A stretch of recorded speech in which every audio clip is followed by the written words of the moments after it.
working with Jordan was fascinating because he brought in the cinematic side. He obviously was really into movies. He's actually gone off and worked for a bit in the film industry. And the aesthetic and the motion of Karateka, which he continued in Prince of Persia and later in The Last Express, was really unusual for the time, this idea of rotoscoping. I decided to try a trick early Disney animators had used called rotoscoping. Rotoscoping is basically filming live actors doing the moves that you want to animate, and then literally tracing each frame to get a frame of animation. At first I started to try to do the animation the usual way by drawing characters on graph paper. And then, because it was pixel by pixel at that time that we had to do the animations. But when I tried it, it just looked stiff. And I think you were the one who had the idea of filming the movements and then counting the number of frames. I suggested, when I saw you struggling with these pixels, I suggested that we just make a video. Well, not video. This was 1982. A Super 8, a Super 8 of somebody actually making those movements. I thought I didn't remember that. And you were actually a model at one point because I started by filming our karate teacher Dennis doing the punches and the kicks, advancing and retreating. But then later on, I realized that the character would need to run. Like that it was too slow to move in that karate stance throughout the entire palace. So I needed someone running, and so you put on a karate outfit, and we went out into the woods in front of the house in Chappaqua, and I filmed you running in Super 8. And also the climbing up onto the cliff at the beginning of the game, that was you, climbing up onto the hood of the car. In the carport. I've forgotten that. We're wearing, I guess, I don't know if it was my karate suit or... Mom's probably. Yeah, you were probably wearing Mom's gi. Yeah.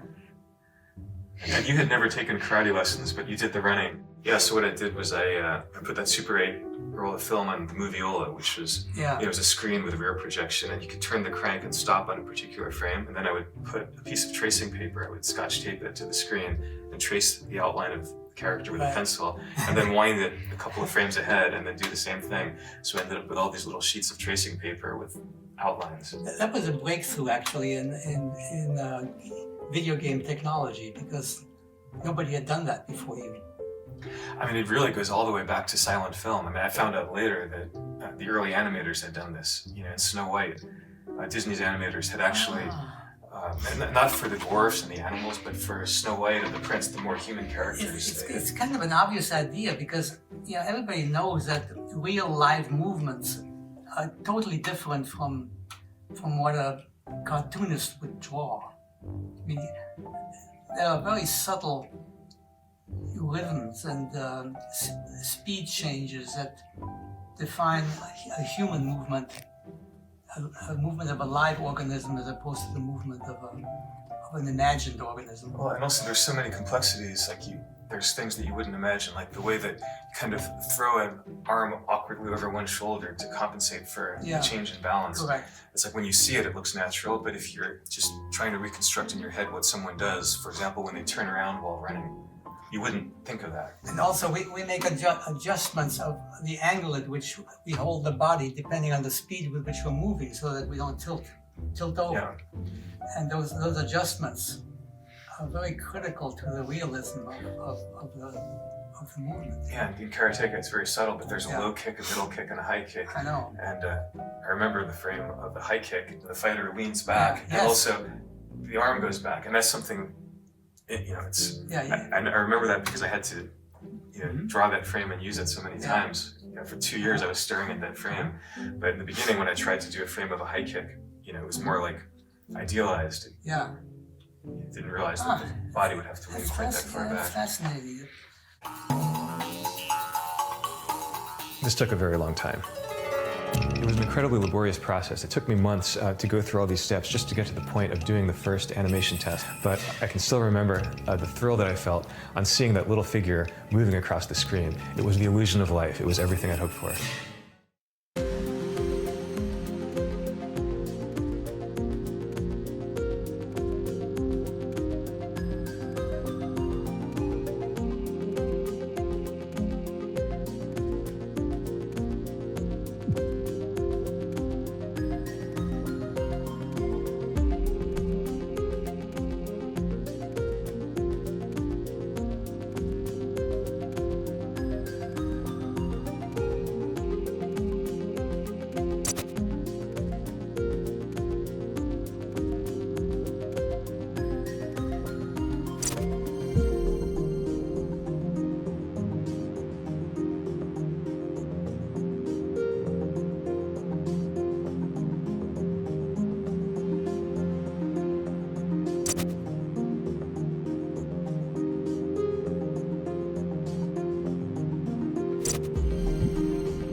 This is the apartment where we made the music 35 years ago, right? Right. And I sat right here. Right. It was. You sat. Where did you sit? There or here? Well, I don't remember. It's been 35 years. But you had your laptop. It wasn't a laptop. It wasn't a laptop. Yeah. It was a computer. What was it? An Apple. It was an Apple II computer. The music that was there just on the Apple II was fantastic, and it just sort of like gave you a sense of, like sort of a score, happening during your game, and it was one of the most impactful as far as just remembering it as a total experience of a game that I've had in a long time. I remember with Karateka the music, and there wasn't a whole lot of it in the game, but there were a few tunes that played at key moments, and I remember the opening music had a big impact. And it was interesting with the Apple IIc because it was a single unit and there was a speaker built into it. And so when you put your hands on the keyboard, if you had the volume really loud, you can feel the vibration of the music being played through the speaker. And Karateka, for some reason, I remember that opening tune. I haven't heard it in I don't know how long, but I'm sure if I heard it, I would recognize it immediately. But I just remember the music having a big deal. I knew from early Disney animation and silent movies how important music was to tell a story and make it emotional. But I wasn't a musician.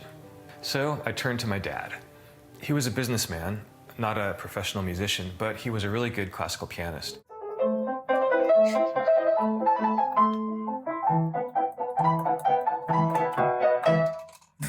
Yeah, that's what I grew up hearing. So Karateka was your first composing job. Yeah. And not all games had music at that time. It was, technically it was difficult to get music into the game because the Apple II processor could only do one thing at a time. Yeah. So anytime we played music, the action on the screen had to freeze. For example, we couldn't play the music while the princess was walking. Right. So we had to design it in such a way that like the characters would pause, then we would play a little bit of music, then we could animate.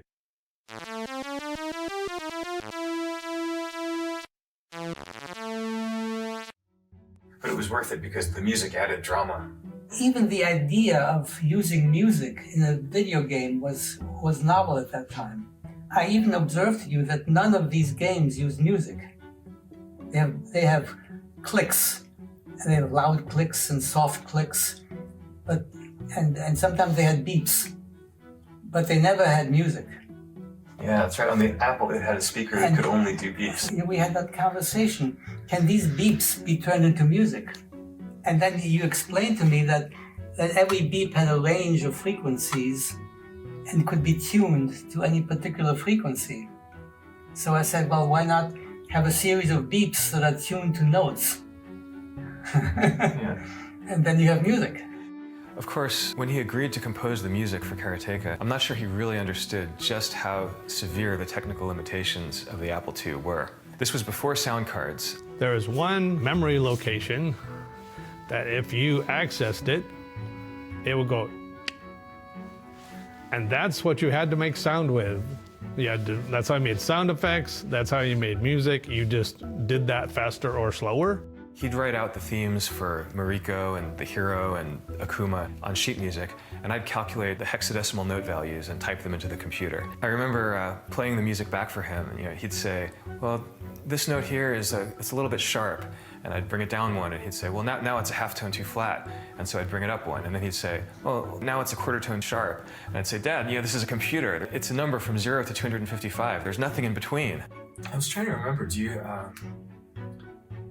how did we talk about what kind of music to write? Were there any? Oh, I immediately said that you need a leitmotif, of course. That was a no-brainer. I mean, that was clear right away. He suggested using Wagner's leitmotif approach, also used in movies like Star Wars, in which each character is represented by a musical theme. Yeah. So I thought I was thinking of the Siegfried motif in Wagner's Götterdämmerung series. The Siegfried opera has a leitmotif for Siegfried, who is a hero, sort of an admirable figure. And I wanted that for your hero in Karateka. So I was thinking that the Siegfried motif goes something like this. It goes.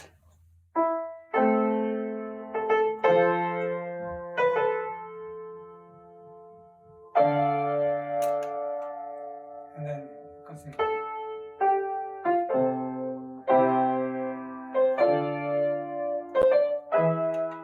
Like that. Yeah. So it was too long.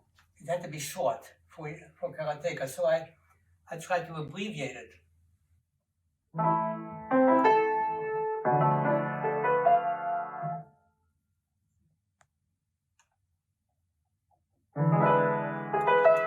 Like that. Yeah, except that I couldn't play notes simultaneously. Yeah, but okay, but like that.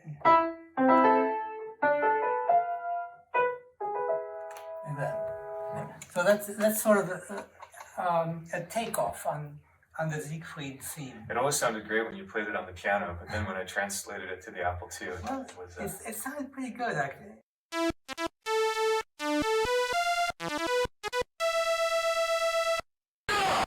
And then we did the Akuma theme.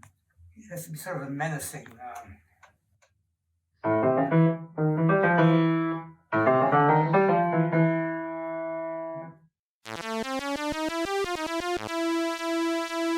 Yeah, making you play this for the first time in 35 years. Mm-hmm.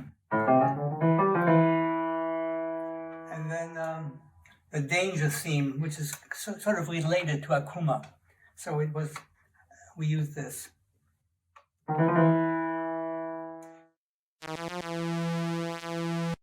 mean, that sounds like Wagner to me too. Was that inspired by Hunding's theme? And Yeah, exactly. The Hunding theme, right. Forgot that. And then the princess is.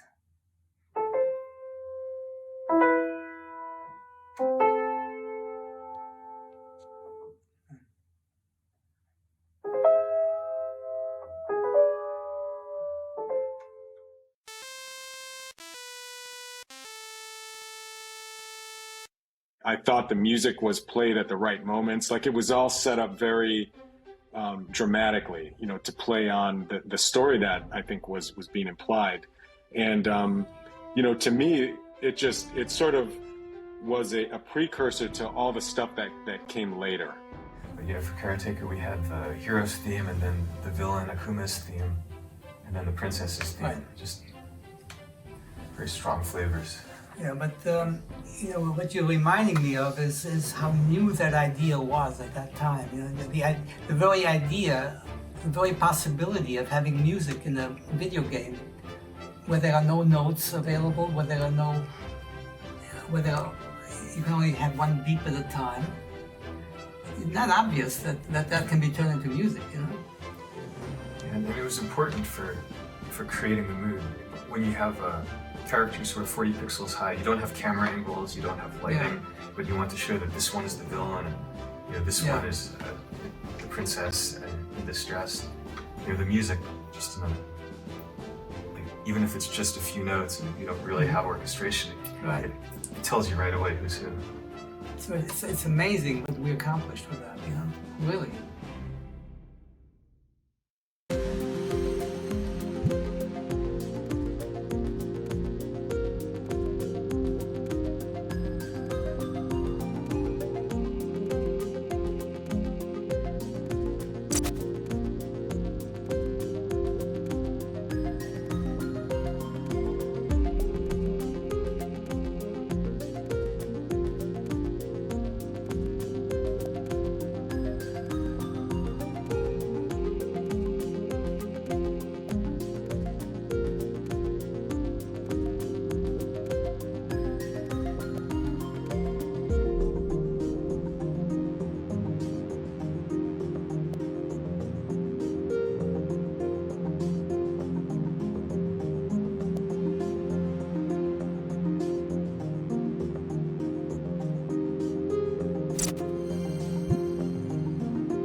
Hello, noble warriors. Kirk Hamilton here. I host a music podcast called Strong Songs, and I'm here today to break down the music, the very strong music, for a very important video game.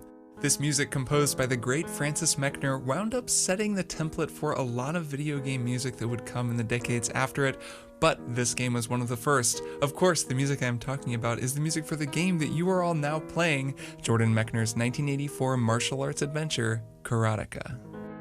Karateka may seem like a simple game when you look at it, and compared to most modern video games it is, but it was actually at the vanguard of a lot of pretty cool things, particularly with regard to narrative.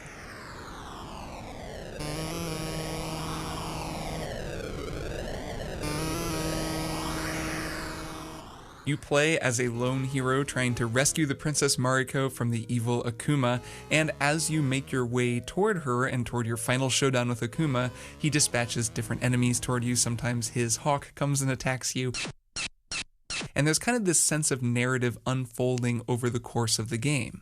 That narrative is greatly enhanced by Francis Mechner's music, which uses a technique called leitmotif to establish different motifs or themes for characters and events to give you a sense of a narrative unfolding musically in addition to the narrative that's unfolding in front of you on the screen.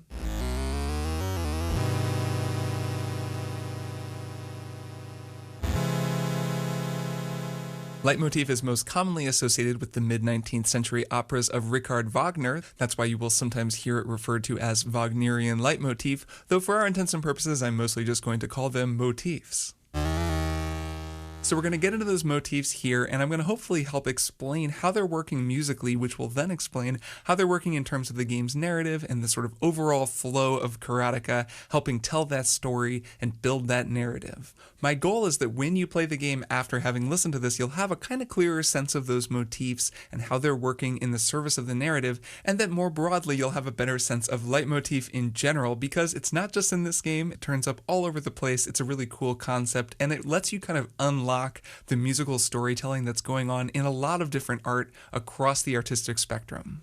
The music for Karateka was composed by Francis Mechner, Jordan Mechner's father, and if you're looking at the notes that are in this museum, you can see that Francis was actually really involved in a lot of the development of the game, and the music is an important part of the game, but he also just had a lot of input into the overall game, which is really cool because he just seems like a really cool guy. He was one of those true Renaissance men. He was a scientist, and that was kind of what he did professionally, but he worked with the Children's Television Workshop on Sesame Street. He was a painter, and he was also a musician. He was a pianist, and a very good one. Not only was he one of the very first video game composers, he was also just a great concert pianist. What you're hearing right now is actually his performance of Chopin's Fantasy Impromptu, which is no joke on piano. I mean, I certainly can't play it, let alone this well.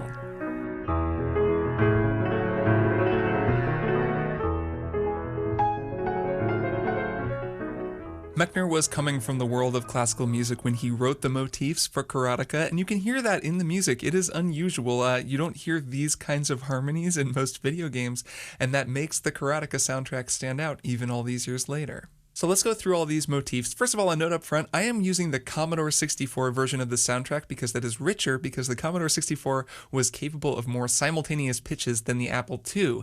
And there is an interesting difference there, but I kind of want to stick with the one that has all of the notes instead of the one that only has a few, even though the Apple version sounds kind of cool. Of course, you can play either the Apple or the Commodore version in this collected version of the game. Just to give you a sense up front though, so you can hear what they both sound like right here, this is the Apple version of the main Karateka theme.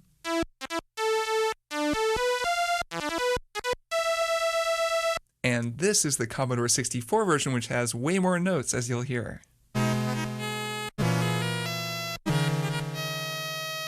It's a dramatic difference, and it really shows how far the technology came in just a few years. The Apple II came out in 1977, the Commodore 64 came out in 1982, and I mean, the Apple II is just repurposing its speaker to make single tones to sort of generate something approximating music.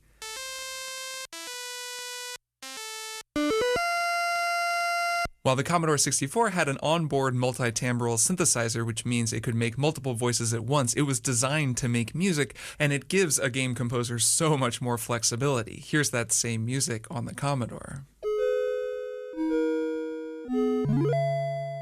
You hear how the note fades out, how these multiple pitches work with one another. It's a night and day difference between that and this.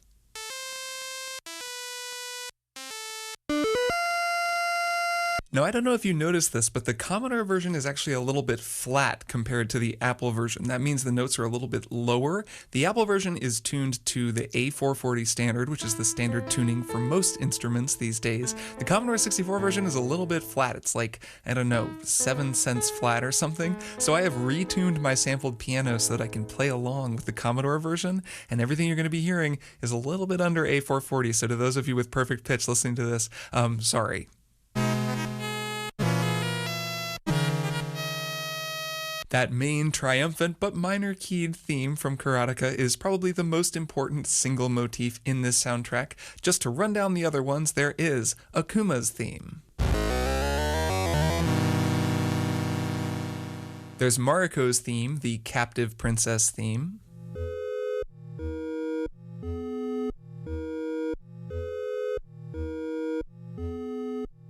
And there's one more motif that isn't really attached to a character, it's more just the danger theme, and it plays whenever something threatening or dangerous happens.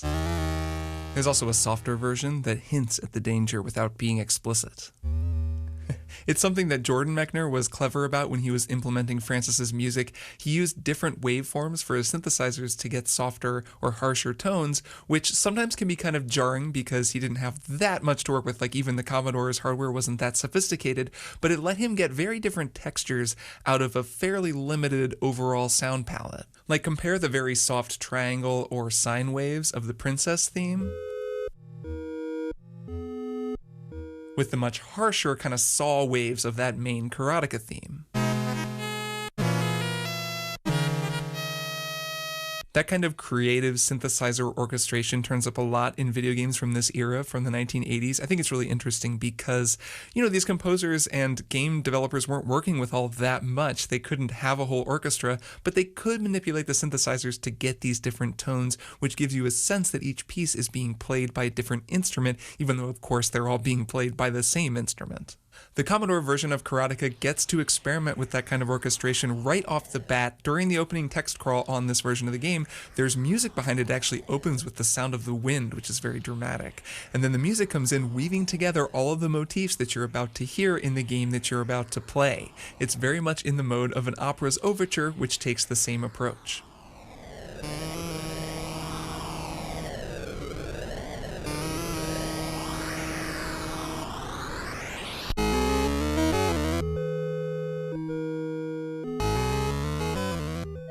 So even just in this short amount of time, you've actually heard all of the main motifs from the game mixed together to tell this condensed version of the game's story. For starters, there is that Karateka theme. This is also what you hear at the very beginning of the game when you first take control. This is the theme that you hear. So we're in the key of A minor, and what I think is interesting about this motif is that it's actually very unresolved. It's kind of jangly and vertical and intense, and it ends in a very unresolved place, which is kind of unusual. I think this game begins with a lot of tension, and even the main motif is very tense. We're in the key of A minor. That first chord is an A minor. I'd call the second chord a B half diminished over F, and the final chord is an E dominant seventh chord, which is very tense, and it wants to resolve back to the A minor, but it doesn't get to resolve. This motif actually ends on an unresolved 5 chord, which is a good way to make it just sound like it's going somewhere. It's a great way to begin an adventure, because you don't begin on a resolution. You begin on some tension, which of course Karateka begins narratively in a very tense place. The melody that plays over those chords is also pretty intense. It's fairly strident, just these ascending arpeggios going through those 3 chords, and I really like that middle part of the melody in particular. Those last 2 notes are a B and an F, also known as a tritone. It's a very dissonant interval and just nice and crunchy, really creates that sort of dissonance and intensity right here at the very beginning. Throughout the game, those strident ascending arpeggios are associated with our hero most clearly every time you win a fight. The victory music is a quick major key rendition of the same theme. So that's our hero, but what of our villain? The first cutscene of the game actually shows Akuma and the Princess Mariko and plays both of their motifs, so let's look at those two. First of all, we've got Akuma's motif. I love this as a villain motif because it's so gnarly. Just the synth sounds so gnarly. It kind of rips in almost like this like robot mulcher or something. We're still in A minor, and that motif just kind of goes really quickly up this chromatic thing, going from A to C and then just up. It almost sounds a little bit bluesy. If you slowed it down, maybe added a little swing to it, you get something a little like this. I don't think that that's what Francis Mechner was going for, but I'll always hear it that way.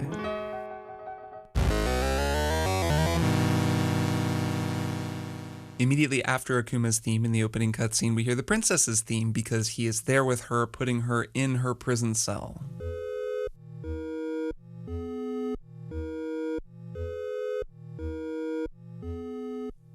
We are, of course, still in A minor. This whole game is in A minor, which lets them switch seamlessly between motifs without having to change keys. This motif actually has two voices. It's the only motif that has two lead voices that are in harmony with one another. The top voice plays these notes,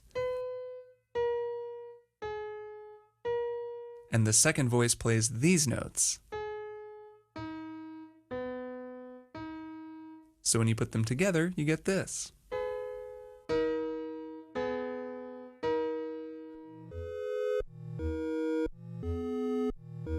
And as the door to her prison cell slams shut, we hear Karateka's final motif, the danger motif. The most straightforward motif in the whole game, this one plays whenever Akuma dispatches a new henchman to try to stop the hero. This is just a simple 4-note motif starting on E flat and ending on E. It's a chromatic line, which means that it's moving by half steps, which is the shortest distance between notes on the piano according to the Western chromatic scale, and it's the tightest interval you can have, which just gives it that kind of close, uncomfortable feeling. Playing two notes a half step apart right next to each other is a very dissonant sound, and half steps are commonly used in film scores and in opera to denote evil and danger. One of the most famous danger motifs of all time, after all, is just a simple half step.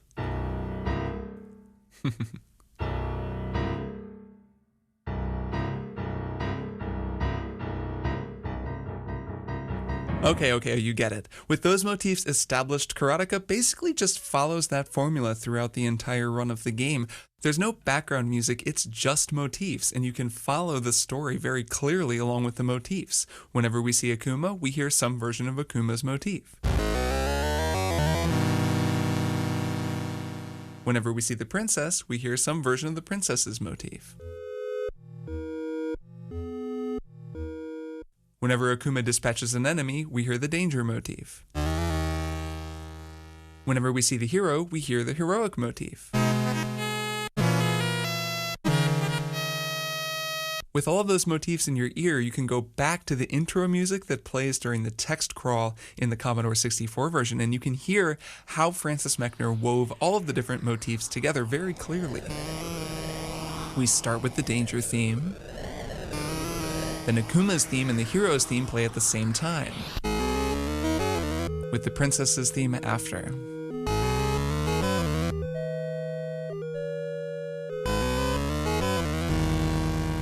Something similar happens toward the end of the game. When the hero finally breaches Akuma's fortress, you hear a combined version of their two themes.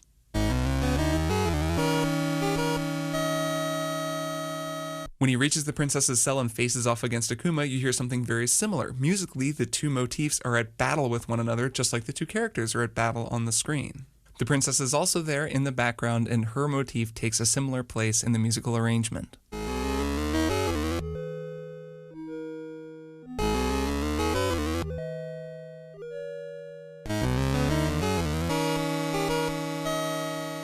And if the hero can defeat Akuma and rescue the princess, when the two of them embrace, you hear a version of the princess's motif that is moved into A major, a much brighter and happier sound that turns those mournful, soft, rounded synths into something really lush and beautiful.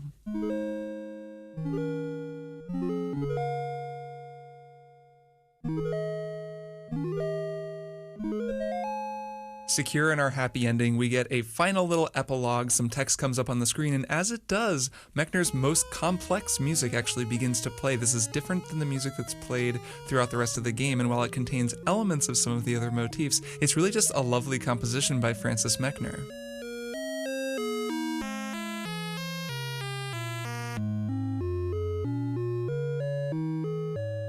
It's a contrapuntal composition, specifically a two-voice contrapuntal composition, which means that two different voices are moving in counterpoint with one another. You can picture it as kind of two different lines, two different melodies that combine together to create the harmony of the piece. The bottom melody is in the bass clef, and it's just kind of moving around, just nice and steady like this. And the top voice is up higher in the treble clef.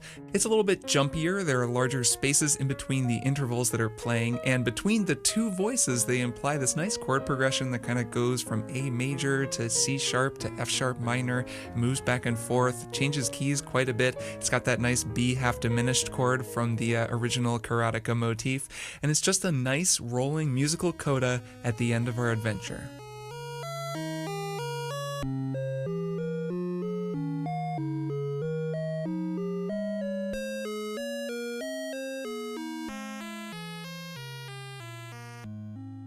And those are the musical motifs that play out over the course of Jordan Mechner's Karateka.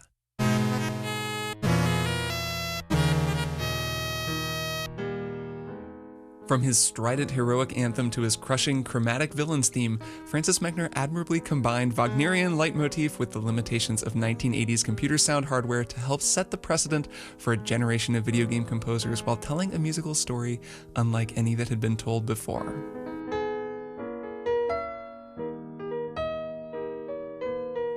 I hope you liked this audio explainer and that it gave you a new perspective on the music of Karateka. Thanks for listening and enjoy the game.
We probably had in a 3-year period, 7 or 8 games that got in the top 10 on the bestseller charts. Choplifter was certainly one. I think Lode Runner was another. Apple Galaxy and Alien Rain was 2. Snoggle was. I suspect there were a few others. I was always worried that there was going to be a dip in the number of really good submissions, and that if we didn't work harder to bring them in, we were going to find it very hard to grow. It was our effort to build an internal group that gave us some stability and also some quantity of submissions. We decided that because we're having so much trouble getting engineers to come up with great ideas, that maybe we should separate the two. The fact that you can code doesn't mean that you can be effective in thinking of what to code. And some of our very best coders would complain to me they never had a creative idea in their lives. Somebody had to tell them what to do. So Gene and Lauren were brought in to do exactly that. I was an architect. I was moved to Sonoma County as an architect, and I had begun playing some of the games. At one point, I just drew up a number of games that I thought would be fun, and I just drove down to San Rafael and walked in the front door with no introduction and talked to the brothers, talked to Doug and Gary Carlson. Over one lunch, they looked at the drawings and said if I could convince the programmers to do some games for the drawings I had, I was welcome to join. And that was the end of that. I just walked in, and I had to find my own desk and find a computer and do everything else. I just wandered around. In fact, it was a liquor warehouse in San Rafael, and Gene was stuck in an airless room with a door. I don't know what they stored in there. But I just wandered around. There was a desk in there, and I wandered in and asked if it was okay if I sat there. And he said, sure. And we started working together from that day on, but it was pure happenstance. Gene had worked for Imagineering down at Disney. He said he'd done 5,000 illustrations of Jiminy Cricket and so on. He worked back in an era when they drew the cells one at a time, right? Hand drawn every animation cell. So he really knew that industry, and he knew Disney spent a lot of time getting the idea of a character, the sense of a character, obviously, in the movies. And that was something that the software industry did not have. It really did not have. So one of the first things that a couple of games we first worked on together, Choplifter, which was a Dan Gorland's game, Gene would always stress that you had to get a sense of the figure, but Gene spent his time talking to everybody about how you could draw that character and just give him enough animation to make sense that he was alive, that he was a real character and would walk across, get impatient and walk across the screen, or get pissed off and leave the screen or whatever. And he started doing that even before Jordan got there, but we worked on a number of things so that's what his sense was. His sense was bringing life, bringing a real character, bringing a real, real stories to the characters. They would throw them in what became known as the rubber room. They would throw them in the room with Gene and myself, and we just BS about the game, add things if we wanted to. It was all at the designers like Jordan's. It was at his, he made all the decisions on it, but we would spend a lot of time on drawing things and talking about animation and everything else. But yes, I generally knew, all internal games and external ones that they eventually published came through the rubber room at some point. Okay, so let me ask you something. It's because from high school through college, basically, I was making these games, and I had the ambition of making a game that would be good enough to get published. Right. But that never really happened. It didn't happen with Asteroids, it didn't happen with Death Bounce, and then Karateka was the one that finally did. So I sent Berterbund Karateka on floppy disk, and they said, this is great, we want to publish it. It was essentially a finished game. At least it had all the pieces together. I think he wanted to keep the whole thing under wraps and see if he could get it exactly right without any nudging or criticism or whatever. And I have no idea whether he was that self-confident or that unself-confident. I don't know whether he was doing that because he was sure he could do it all on his own, or whether he didn't want to get another refusal. Yeah, I went to Berterbund in 1984, the summer between my junior and senior years. At that time, I'd mostly finished Karateka. I'd sent it to Berterbund on a floppy disk. They'd said they wanted to publish it, but that they wanted me to do some more work on it. And they actually flew me out there for the summer. to add a second and a third level. Right. Well, we knew it was going to be publishable. You know, there was enough there to know that even if it needed lengthening or, you know, a little more of an experience for the player, there wasn't any doubt that it was going to be publishable. I remember, because we used to have pitch days, I remember seeing it then. I remember when it was brought in, because a lot of times they would bring things in, and I think we would, on Friday afternoons, ideas would come in and everybody take a look at them. And I know Gene was enthralled with just the animation part of it, you know, but Jordan had a real sense, you know, a real interest in movies. I mean, and had taken a lot of inspiration from that. And he and Gene were very similar in that, right? They were both hardcore kind of movie people, and Gene knew all of the movies that Jordan would ever talk about. So I think they shared a real sense of it was automatic. It was really easy for him, a real sense of the storytelling. But anyway, doing all the filming and then having rotoscoping, you know, having it drawn. And Gene, of course, had spent 20 years doing that, right? Effectively, just doing it by hand. And so he could tell. He could talk about the frames you could skip, you know, how to exaggerate, you know, how to take the rotoscoping, but exaggerate it a bit. Don't do it literally there, you know, all the falls and all the lunges and all that stuff, you know, okay, just tweak that a bit, you know, just because you're, you know, it's an emotional experience rather than just a cinematic one entirely. So those were really easy conversations to have. So those two, I think, had a good time talking about it. I was learning how to draw all that stuff and do the animation with Gene on it, and he was a great teacher on it. I tended to be more precise, and Gene tended to be more exaggerated. He tended to have lots of, you know, land and squish kind of things, you know, where balloons would, you know, how they land and flow out. So the leopard was easy, I think, probably because I was more exact about it. And the idea that you could actually get one of these things in a game was just wonderful, because I didn't get that much of a chance to do that. I think Gene would probably start with a sketch and I would look at it, and then you just did it pixel by pixel. That's all there was to it. There weren't any fancy big monitors. There wasn't a whole lot of previewing all the frames at different speeds or anything like that. So from a sketch, draw it very carefully by hand, and then repeat the process. It's just a very tedious, slow, pixel at a time process. But fun. I enjoyed every minute of it.